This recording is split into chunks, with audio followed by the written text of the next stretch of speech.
The Pope proceeds with the first appointments, rumors about the conclave emerge, and meanwhile the shadow of a schism threatens the Church once again. It's not just a matter of positions or appointments, there's something more radical brewing deep down. Keep reading until the conclusion. Beneath the apparent tranquility, a crucial battle is being waged.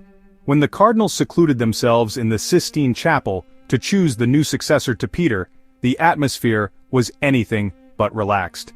It wasn't simply a matter of identifying a person, it was about preventing a collapse.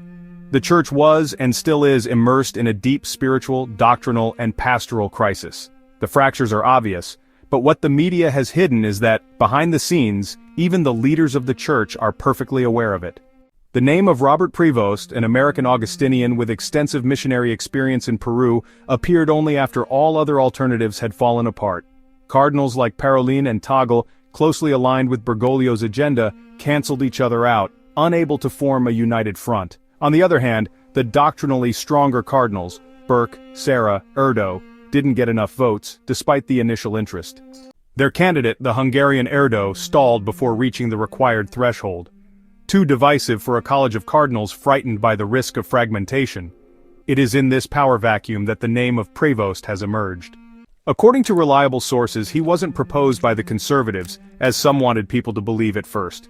There never was a traditionalist alliance. On the contrary, the deciding support came from known progressive circles like Cardinal Cupic, from the United States and from Asian and African delegations.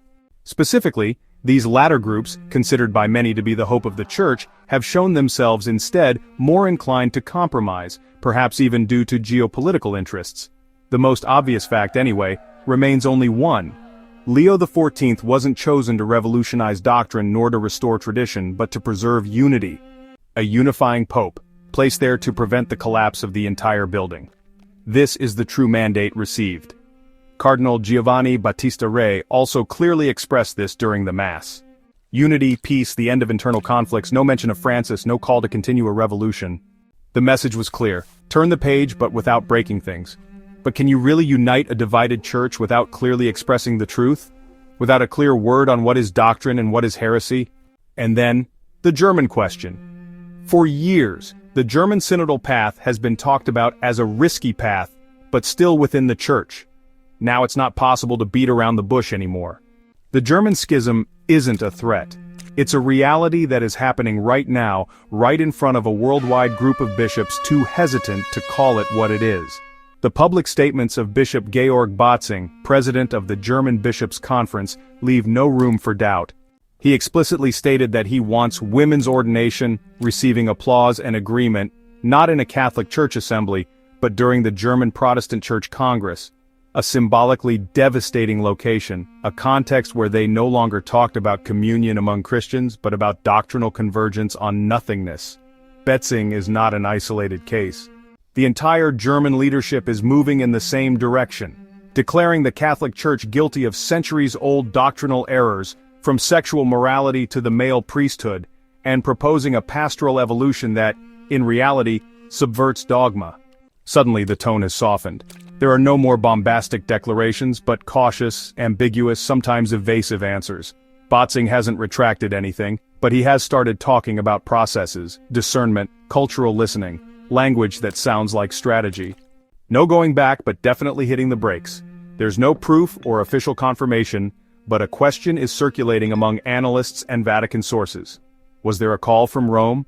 A call, formal or informal, as a reminder that certain positions cross the line of church communion? We can't say for sure, but the timing is suspicious. After the election of Leo XIV, known for his measured style and canonical training, German prudence has suddenly become necessary. Maybe just to buy some time, perhaps because the Church's new leader, without pronouncements, hints that he doesn't want to be dragged into an ideological conflict.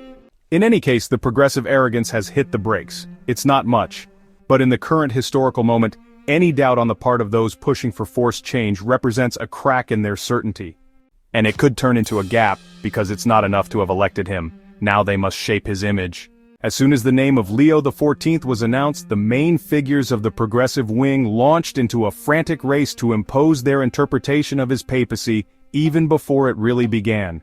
Cardinals like Cupich and Hollerich, supported by openly ideological media, have declared without hesitation that the new pontiff will continue the work of Francis. Some have even talked about completing his program: synodality, inclusion, the pastoral review of moral questions, all taken for granted as if Leo XIV were a direct extension of the previous pontificate. But things don't quite add up. The new pope, an Augustinian and a canon lawyer, has a simple, reserved, and thoughtful style. He hasn't said anything ambiguous or shown any strong opinions. His language so far has been one of caution, and precisely for that reason, he has become the ideal target for distortion. While he remains silent, others speak for him. They interpret, they anticipate, they manipulate. In reality, the pontiff has not yet adopted a definite position on the most delicate matters, but precisely this silence has opened the door to a war of narratives, where the objective is not to understand his true thoughts, but to impose a public identity on him that serves certain interests. Pope Leo XIV takes his first steps discreetly, but with surgical precision. His first decisions aren't a loud revolution, but they reveal a lot to those who can read between the lines. Pietro Parolin has been confirmed as Secretary of State, a sign of a desire for administrative continuity, useful to avoid shocks at a time already fraught with tension. But the most significant move has to do with the synodal front. Jean-Claude Hollerich and Mario Grech continue to be key players in the synodal path despite their very questionable positions. The former in particular is known for his very personal interpretations of the Church's moral doctrine. However, Leo XIV doesn't promote him, he keeps him visible and under observation. But there's no use jumping to conclusions. It's helpful to discern and, above all, to pray. Pray that the Pope has the grace to see clearly and act strongly. Speak truthfully. What do you think? If you liked the video, comment Amen. God bless you.